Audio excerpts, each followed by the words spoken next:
Olá pessoal, sejam bem-vindos ao Carecas de Saber. Estamos aqui para mais uma aula de história. Nosso assunto hoje é Revolução Russa. Como a gente já viu lá na aula de Revolução Francesa, para quem já assistiu, quando a gente fala de revolução, a gente está falando de um movimento que necessariamente muda toda a estrutura que a sociedade vivia até então. A Revolução Russa, para quem não se lembra, é a primeira revolução na história da humanidade que vai implementar o comunismo. É a primeira revolução comunista da história da humanidade. E uma das únicas, se a gente for pensar, que foram bem-sucedidas, né? A gente tem aí a chinesa, a cubana e pouquíssimas outras revoluções, essas outras bem menores, que implementaram o comunismo no mundo. Muito bem, para que haja uma revolução deste tamanho, mudanças nesta estrutura social tão drásticas, é preciso que haja um certo contexto. Então, o que estava acontecendo na Rússia ali nesse início do século XX? Primeira coisa, a Rússia vivia sob um regime de autocracia. O que é uma autocracia? A autocracia é uma forma que se diz de absolutismo. Então, o rei, ou o czar, como é chamado em russo, czar vem de César, né, do romano, o imperador, era o Nicolau II. Então, é um regime mesmo absolutista, ou seja, ele manda, ele desmanda, toda a centralidade do poder político se encontra nele. Muito bem. A economia russa, ela é essencialmente agrária. Por que isso é um problema? Quando a gente pensa em Rússia, a primeira coisa que vem à cabeça de vocês é o quê? Máfia. Escândalo de doping. Gelo, né? A minha eu penso gelo. Um lugar muito frio, muito, muito frio. Então vamos pensar, se um lugar assim tão frio, tão cheio de gelo, é propício para a agricultura? Não, não é. Então, é evidente que, ainda que a economia russa seja essencialmente agrária, havia fome. Por quê? Porque não há produção do alimento necessário para prover a população, nem na cidade e nem no campo. Aliás, se não está no campo onde o alimento é produzido, não tem na cidade, muito menos. Além disso, o sistema produtivo russo, ele tinha muitas heranças do feudalismo, ou seja, das relações feudais entre os senhores e aquilo que a gente chamou de servos, né, que ficou conhecido como a servidão, e havia uma profunda concentração de terras nas mãos de quem? Da nobreza. A nobreza, são evidentemente os aliados do rei, do Nicolau II. Muito bem, nesse contexto, pessoal, principalmente aqui, destacar a fome, já disse isso em outras aulas, sem a fome é impossível haver uma revolução dessa conjuntura. Por quê? Porque quando as pessoas estão insatisfeitas, a gente no Brasil faz muito isso. O governo tá ruim, tudo tá ruim, não sei o que tá ruim, o Brasil é tudo ruim. Tá, tudo bem. Mas a gente vai pegar em armas e arriscar a nossa vida, a nossa família para mudar alguma coisa? Não, não vai. Por quê? Porque a gente não tá a fim de morrer em favor disso, né? Agora, quando você tem uma crise de fome, você sai para procurar alimento, não encontra. Você sai para procurar emprego, não encontra. Você sai para tentar fazer alguma coisa para sua família não morrer de fome, não encontra. E você vê sua família definhando cada dia. O que você vai fazer? Aí sim, você vai sair quebrando tudo. Porque se você morrer, pelo menos você morreu tentando melhorar alguma coisa. Você ia morrer de qualquer jeito de fome. Então a fome, ela é uma marca da Revolução Russa, da Revolução Francesa, da Revolução Chinesa, das principais revoluções do mundo. E é evidente por que isso acontece, né, gente? Então, muito bem, nesse quadro aqui meio caótico que a Rússia está enfrentando, que é agravado pela Primeira Guerra Mundial, mas ainda não chegamos lá, no ano de 1905, ocorre uma série de fatos que ficaram conhecidos como Ensaio Geral da Revolução. 3 são esses fatos. O primeiro, uma revolta de marinheiros chamado Encouraçado Pontequim. Encouraçado, para quem jogou Batalha Naval, é um tipo de navio, e o nome dele é Pontequim. Este encouraçado, o que isso tem a ver? É simples, pessoal. É marinha, certo? Exército. O que eles têm que fazer? Obedecer o rei. E eles fazem uma rebelião. Ou seja, aqui você começa, as pessoas que são treinadas, cuja vida é dedicar-se à proteção do Estado, à proteção da ordem e à proteção do rei, se revoltando. Isso aqui já é um indício que alguma coisa vai muito errado. Muito bem. Outro evento aqui, que tem também a ver com a parte militar, é a derrota da Rússia na Guerra da Manchúria. A Manchúria é uma região no extremo leste russo que é conquistado pelo Japão. Pessoal, vamos pensar, a Rússia é o maior país do mundo. E o Japão? O Japão é um arquipélago, o Japão é um país minúsculo. Agora imaginem que o Japão vence a Rússia e toma uma parte do território russo. Como será que os russos se sentiram quanto a isso? Bom, Pessoal, é guerra, ou seja, um monte de gente foi lutar, um monte de gente morreu, um monte de gente sobreviveu, mas perdeu amigos, parentes, vizinhos, conhecidos, para o país perder para o Japão. Então, isso aqui mexe muito com o nacionalismo russo e com a noção de que as coisas estão no lugar ou não estão. Fica evidente que elas não estão, certo? E aí, esses fatos aqui vão acelerar digamos assim, uma passeata da população. A população russa, então, escreve um documento pedindo para o czar, para o rei, estão indo pedir, eles não estão indo brigar, nada disso. Estão indo pedir pacificamente que ele lhes dê paz, que ele lhes dê pão, pedindo alimento, informando ao czar a situação que o povo russo passava. Então agora imagine a seguinte cena.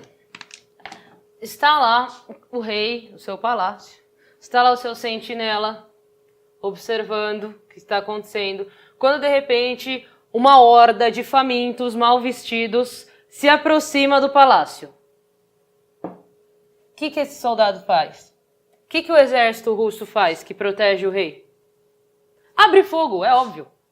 Esse evento, então, é um verdadeiro massacre. Por quê? Porque as pessoas vão pacificamente lá pedir as coisas, entregar um documento para o rei que elas haviam feito, assinado, e o rei as recebe com balas. Então, este evento fica conhecido como o Domingo Sangrento.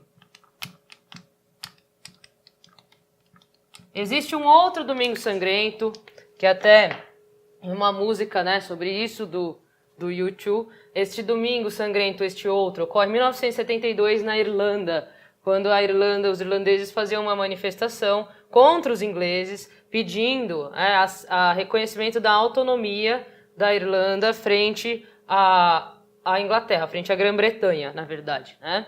E era uma manifestação pacífica e o exército britânico responde com fogo, né, com tiros, e muitas pessoas morrem neste evento que também foi num domingo. Então a gente tem essa relação entre o Domingo Sangrento mais famoso da história, que é esse aqui, de 1905, e esse nome que o Bono Vox do U2 vai atribuir também a esse evento na Irlanda em 1972. Mas muito bem. Passado esse evento aqui, os ânimos evidentemente começam a se acirrar. E aí nós temos a formação, então, de dois grupos políticos que dividem o Partido dos Trabalhadores Russos. São eles os mencheviques e os bolcheviques. Os mencheviques, eles queriam fazer na Rússia uma revolução burguesa. O que é uma revolução burguesa? É uma revolução cuja a burguesia é protagonista e que a burguesia se destaca ao final como nova detentora do poder. Já os bolcheviques queriam fazer uma revolução comunista nos moldes do que o Marx pensou. Já vimos nas aulas de Europa no século XIX sobre a teoria marxista. Eles desejavam realizar a ditadura do proletariado. É evidente que as camadas mais pobres da Rússia apoiavam os bolcheviques, ao passo que as camadas médias, os mencheviques. Vejam, pessoal, que quando a gente fala de um sistema czarista, só é considerado elite quem é a nobreza, ou seja, aqueles que vivem no entorno do palácio do rei ou se relacionam direto e indiretamente com ele. A elite russa é uma parcela extremamente pequena. Então, sejam os comerciantes, aqueles que investem no país, ou ainda qualquer dono de companhia de comércio, esses caras são burguesia, eles não estão aqui na elite russa. Muito bem. Mencheviques, então, liderados por Martov e por Kerensky, eles não querem uma revolução radical, eles acreditam no que convencionou chamar evolução, ou seja, reformas que aos poucos vão transformando a Rússia num país burguês, não mais num país autocrático, num país czarista. E os bolcheviques, por sua vez, desejavam uma revolução armada que instituísse mudanças radicais no país, como a reforma agrária, como a ditadura do proletariado. O que quer dizer a ditadura do proletariado? Um sistema de poder comunista em que as pessoas, em que todos pudessem participar igualmente da distribuição dos bens e das terras. Muito bem. Os bolcheviques, eles são liderados por 3 caras. Vocês talvez já tenham ouvido falar. O Lenin, que é o líder maior dos bolcheviques, o Trotsky e o Stalin. O Trotsky é o cara que vai liderar os exércitos. O Stalin, ele é um intelectual, ele é um cara, é um estrategista, é alguém que pensa a revolução, mas não é alguém que vá para as linhas de frente falar, como o Lenin, nem que vá pegar em armas e liderar os exércitos, como o Trotsky. Muito bem, esses grupos a princípio eles existem também grupos anarquistas na Rússia nessa época, mas ainda não haverá, nesse momento, nenhum tipo de movimentação efetiva. Quando que isso vai acontecer? Quando a situação da Rússia, que já está bastante problemática, se agrava. Quando que isso acontece? Quando começa a Primeira Guerra Mundial. Quando a Rússia, que já sustenta esta estrutura, que já foi derrotada há pouco numa guerra contra um país muito menor, entra nesta guerra europeia e começa a mandar para as trincheiras milhares de pessoas que não voltam mais, e que quando voltam com braços amputados, voltam cegas, como nós falamos lá na aula de Primeira Guerra Mundial, aí esta população vai começar a se revoltar. E aí, em fevereiro de 1917, a gente tem a primeira movimentação menchevique, a Revolução Menchevique. Então, em fevereiro de 1917, nós temos a Revolução Menchevique, ou seja, os mencheviques tomam o poder. E o que eles fazem? Eles eliminam o rei? Não. Os mencheviques, eles abrem o Duma. O que é o Duma? O Duma é como se chama o parlamento russo, assim como na Alemanha se chama Reichstag, assim como nos Estados Unidos chama-se Congress, né?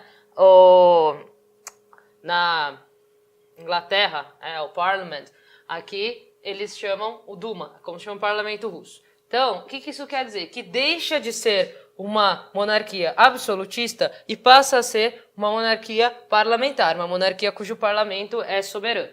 Muito bem, eles instituem liberdade política. O que isso quer dizer? Que você pode ser oposição ao governo, você pode ter a sua associação, você pode criar um partido político sem ser perseguido, como era no caso aqui da autocracia, do absolutismo. Eles saem da Primeira Guerra Mundial? Não. Por quê? Qual é o motivo desses indivíduos não terem saído da guerra? Eles são burgueses, vamos lembrar, né? E, portanto, eles estão de olho nos territórios que eles podem conquistar com a guerra. Caso a Rússia esteja do lado vencedor, ela certamente vai ganhar alguns territórios. Isso pode trazer mais dinheiro para a Rússia. É de olho nisso que os burgueses estão. Não fazem reforma agrária. Vejam que não é nenhuma mudança radical. É a transformação da monarquia absolutista numa monarquia parlamentar de caráter burguês. Nós não temos aqui mudanças estruturais na Rússia nesse momento. Percebendo isso, os bolcheviques vão, alguns meses depois, no mês de outubro, liderar a sua própria revolução. E aí eles vão começar, na Rússia, uma guerra civil. Uma guerra que coloca, de um lado, os mencheviques, chamados de Exército Branco. Mais do que os mencheviques, esse exército vai contar com a nobreza, com os aliados do rei e, liderado pelo Trotsky, o exército bolchevique, conhecido como Exército Vermelho. Muito bem.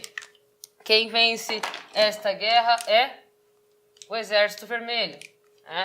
Além disso, no meio dessa guerra civil, no ano de 1918, é que os russos vão propor aos alemães uma paz parcial, uma paz só entre a Rússia e a Alemanha, para que a Rússia possa sair da guerra e resolver os seus problemas internos. Esse tratado, chamado Tratado de Brest-Litovsk, falamos disso na aula de Primeira Guerra Mundial, em que a Rússia cede a Estônia, a Letônia, a Finlândia e a Lituânia para os alemães e, assim, os alemães aceitam que a Rússia se retire da guerra sem iniciar novas invasões ao território russo. Muito bem, a partir da vitória do Exército Vermelho, a gente vai ter, então, aí sim, mudanças estruturais no antigo Império Russo, mudanças estruturais nessa nova Rússia, agora uma Rússia comunista. E vamos lembrar, pessoal, o que é o comunismo? O comunismo é a estatização dos meios de produção. O que isso quer dizer? Que todas as propriedades privadas, seja indústria, seja fazenda, seja banco, o que quer que fosse, passa a pertencer ao Estado. E o Estado vai gerir o trabalho de toda a sociedade. Tudo que é produzido é igualmente dividido. Então, o que esses indivíduos vão fazer nessa nova Rússia? Então, pessoal, com a vitória do Exército Vermelho, os bolcheviques vão implementar o seu projeto, que já incluía sair da guerra, né, já que a guerra só prejudicava as camadas mais pobres da sociedade, mas isso já havia ocorrido lá em 1918, a vitória que é 1921, né, no final da Guerra Civil entre o Exército Branco e o Exército Vermelho, e eles vão então executar o seu projeto, reforma agrária, ou seja, o Estado recolhe para si as terras e as redistribui, uma educação pública gratuita e laica. Vamos lembrar que a primeira vez que surge uma educação pública gratuita e laica é na Revolução Francesa com os jacobinos, né? Institui salários iguais e um trabalho obrigatório. O que isso quer dizer? Todo mundo recebe o mesmo salário, mas todo mundo é obrigado a trabalhar. Você não tem a opção, eu posso receber salário ficando em casa? Não. Eu posso não trabalhar? Não. Eu posso tirar um ano sabático? Não. Todo mundo é obrigado a trabalhar e cumprindo esse trabalho obrigatório, todas as pessoas recebem o mesmo salário. É como, vocês já devem ter visto um índice chamado PIB per capita, que é quando você pega tudo que o Brasil produz, o PIB, e divide pela população. Isso dá, atualmente, a última vez que eu chequei, estava na casa dos 2.000 e poucos reais, entre 2 e 3 mil reais, é o que cada brasileiro receberia se nós recebêssemos salários iguais. É muito mais que um salário mínimo, muito menos do que as pessoas mais ricas do Brasil ganham, mas muito menos mesmo. Né? Muito bem, então é dessa maneira que eles fazem. O que o país ganha divide-se igualmente. Entretanto, é claro que isso é feito aos poucos. Então, os fazendeiros, né, que continuavam produzindo, os quais a reforma agrária ainda não havia atingido, eles vão ser obrigados, pela lei, a doar parte da sua produção para o Estado, para que ela ingresse nesta divisão aqui. Só que o que acontece? Esses caras, os kulaks, né, como são chamados esses fazendeiros, promovem um boicote, ou seja, se recusam a doar, não doam, boicotam esta ordem instituída pelo Lenin, que é o novo líder da Rússia aqui. Isso gera uma falta de produtos no mercado. Quando tem falta de produtos no mercado, o que acontece? O preço sobe. Esse processo de aumento descontrolado dos preços a gente chama inflação. Então, o Lenin percebe que essas mudanças radicalmente instituídas aqui na Rússia logo após a vitória na Revolução não estavam dando certo. E aí, o Lenin cria um negócio chamado NEP. Então, em 1921, o Lenin cria a NEP. NEP é uma sigla, no inglês, New Economic Politics, nova política econômica. Não sei a sigla em russo, não falo russo, não tenho a menor ideia de como seja em russo. Em inglês é assim que a gente fala. Pronto, acabou. A NEP é o que o Lenin disse uma vez, às vezes é preciso dar um passo atrás para poder dar dois para frente. É como se eu tentar ler aqui dessa distância, eu não vou enxergar. Mas se eu der um passo atrás, eu vou conseguir ler, vou conseguir compreender tudo que está na minha frente e falar, nossa, agora eu consigo saber para onde ir. É como quando a gente está muito afundado numa situação que a gente não tira da cabeça, quando a gente se distancia dela, a gente fala, nossa, como é claro agora o que eu tenho que fazer. Então é isso aqui, a ideia de dar um passo atrás para poder dar dois para frente, para poder avançar com mais firmeza. Então a NEP, ela retira algumas dessas mudanças que eles haviam instituído. Então, ela institui, por exemplo, os salários desiguais. Ou seja, as pessoas não receberiam mais o mesmo salário, independente do trabalho que elas fizessem. Além disso, ele institui serviços públicos pagos. A gente, no Brasil, isso aqui é até difícil de entender, que a gente associa muito, né, o serviço público a algo gratuito. Mas se a gente pensar que nos Estados Unidos, por exemplo, não existe saúde gratuita, O Brasil é um dos poucos países em que as universidades públicas são gratuitas. É claro que isso quer dizer que a gente é um país que dá acesso à educação e à saúde para um número muito maior de pessoas. Mas se a gente pensar, por exemplo, o transporte. O transporte é público, mas a gente paga. Para pegar ônibus, para pegar metrô, a gente paga. Então, isso é um serviço público pago, certo? Então, ele institui que os serviços públicos seriam pagos. Além disso, ele dá permissão para pequenos lucros. Então eu posso ter lucros absurdos? Não, pequenos, certo? Então, com estas mudanças instituídas pela ANEP, a ideia do Lenin é que o comunismo assim possa ganhar força para conseguir ir para frente, ou seja, ganhar um impulso para poder avançar. Qual que é o problema disso aqui? A princípio está tudo muito bom, tudo muito bem. Em 1923, a Rússia passa a chamar-se União das Repúblicas Socialistas Soviéticas. Ela anexa alguns outros territórios que passam a fazer parte desse grande país comunista. União das Repúblicas Socialistas Soviéticas. Por que soviéticas? Os soviéticas, ele refere-se aos sovietes. O que eram os sovietes? Logo que formaram-se aqueles grupos, os mencheviques e os bolcheviques começam a fomentar a formação dos sovietes. Os sovietes são conselhos de trabalhadores eleitos pelos próprios trabalhadores. Os sovietes são aqui, nesse momento do comunismo russo, uma das bases de atuação desse governo. É pelos sovietes que as pessoas falam o que elas pensam, é pelos sovietes que o governo se comunica com as pessoas. Os sovietes, então, são órgãos extremamente importantes para a estruturação desse comunismo russo nesse momento. Inclusive, o Trotsky, uma das suas máximas é todo o poder aos sovietes, que os sovietes fossem os responsáveis por gerir a Rússia. Beleza, aqui está todo mundo indo bem, a NEP está acontecendo, o comunismo russo está se expandindo, já formou, né, essa união das repúblicas.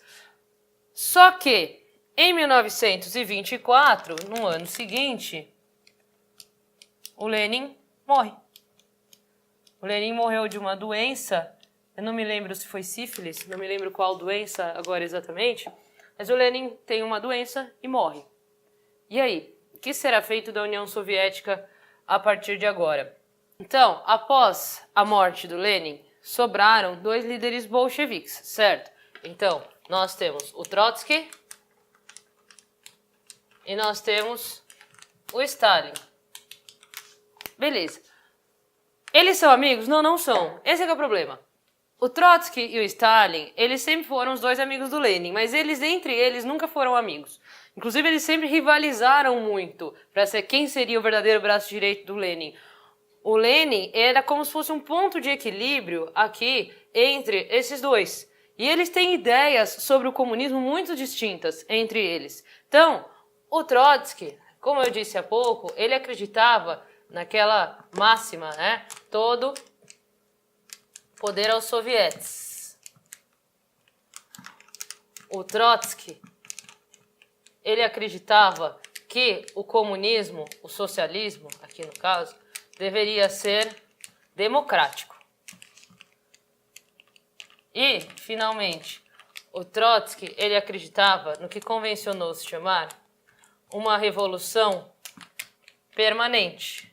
Ou seja, fizemos a revolução hoje na Rússia, amanhã faremos na Ucrânia, depois faremos na Eslováquia, depois faremos na Estônia, e a revolução, para que ela seja completa, ela tem que ser permanente. Além disso, a gente tem que se revolucionar constantemente, a gente não pode parar, falar, a gente agora atingiu o máximo da revolução. Não, então tudo bem, então vamos ficar assim para sempre. Não, a gente tem que permanentemente criar revoluções. O Stalin, por sua vez, Stalin era, né, como a gente já falou, um burocrata, um intelectual, e ele acreditava no socialismo num só país. O que quer dizer um socialismo num só país? Para ele, deveria existir somente um país socialista, e esse país ia servir de modelo para os outros países. De maneira que não seria necessário fazer a revolução permanente. os países iam olhar e falar, nossa, olha que maravilha que é viver naquele país comunista, vamos todos imitar este modelo. Então, para ele, o socialismo devia se operar num único país forte, no caso aqui, a União Soviética. Além disso, para ele, quem deveria estar no poder e administrar essa máquina pública do comunismo são os intelectuais. Então, ele defende o que convencionou se chamar de tecnocracia, ou seja, que estejam no governo os técnicos, os burocratas, né? E aqui, no caso dele, os intelectuais. O que vai acontecer, então? Uma disputa entre o Trotsky e o Stalin. É evidente aqui essa disputa de quem será o verdadeiro sucessor do Lenin.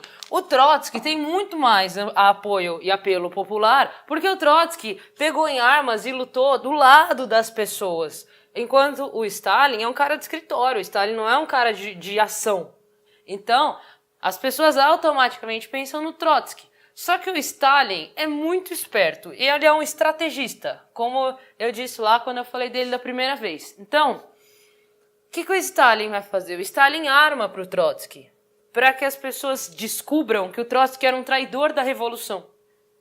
Só que o Trotsky percebe isso que o Stalin está armando e foge, porque ele não tem o que fazer. Ele não vai conseguir desmontar o plano do Stalin, ele não vai conseguir combater o plano do Stalin, ele não vai vencer o plano do Stalin. Então o Trotsky foge. E o Trotsky foge para um país que estava fazendo uma revolução camponesa, que é o México. A Revolução Mexicana ela começa em 1910, mas ela só se esgota nos idos de 1920 quase, né? Pouco antes. Existem aí divergências, mas ela dura esse intervalo aí de 10 anos. Nesse momento a gente ainda está vivendo ali lutas da Revolução Mexicana. O Trotsky, inclusive, ele vai ficar na casa da Frida Kahlo e do Diego Rivera, que são dois grandes muralistas mexicanos, já devem ter ouvido falar.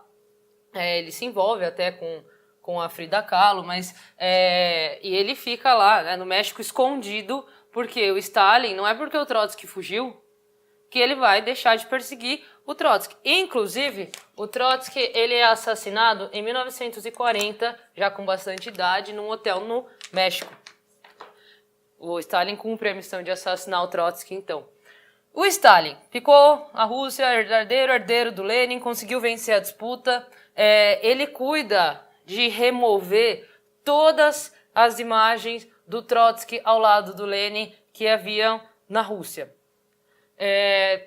A gente pensa que imagem fotográfica, manipulação de imagem, tirar uma pessoa que está num lugar e pôr no outro e publicar foto no jornal, que é uma coisa super moderna, né?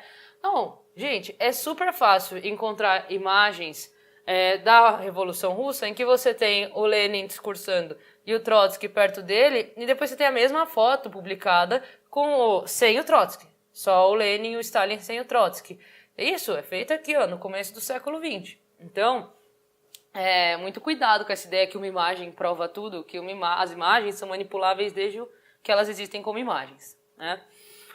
Então, beleza. Então, o Stalin fica aqui no poder, a NEP se encerra em 1928, aí o Stalin começa a implementar os chamados planos quinquenais, que duram 5 anos, planos de avanço da indústria russa. O Stalin vai se envolver na Segunda Guerra Mundial, mas o que a gente precisa entender é que o Stalin ele vai governar a Rússia até a sua morte em 1953, e ele vai governar a Rússia de maneira autocrática. Ele vai instituir uma violenta ditadura, ele vai perseguir todo aquele que se opõe a ele, ele vai promover não só fuzilamentos, como também expulsões das pessoas para a Sibéria. Então, a gente mata ele? Não, a gente manda ele para a Sibéria e larga ele lá. O que tem na Sibéria? A Sibéria é um dos lugares mais frios do mundo, deixa o indivíduo lá para morrer de frio. Então, o governo de Stalin, ele é marcado pela consolidação do comunismo? Sim, sem dúvida. É um país forte? Sim, sem dúvida. Entretanto, É um país extremamente violento, é um país com um ditador sanguinário, torturador, é um país extremamente fechado que não permite outras leituras de política, que não permite as liberdades individuais, que não permite, inclusive, que se pense numa ideia de socialismo democrático, como lá em 68, já depois da morte do Stalin, a Tchecoslováquia tenta promover uma experiência de socialismo democrático que é reprimida pelas tropas de Moscou, porque o modelo único de socialismo que eles acreditam é um socialismo ditatorial. Pode cortar.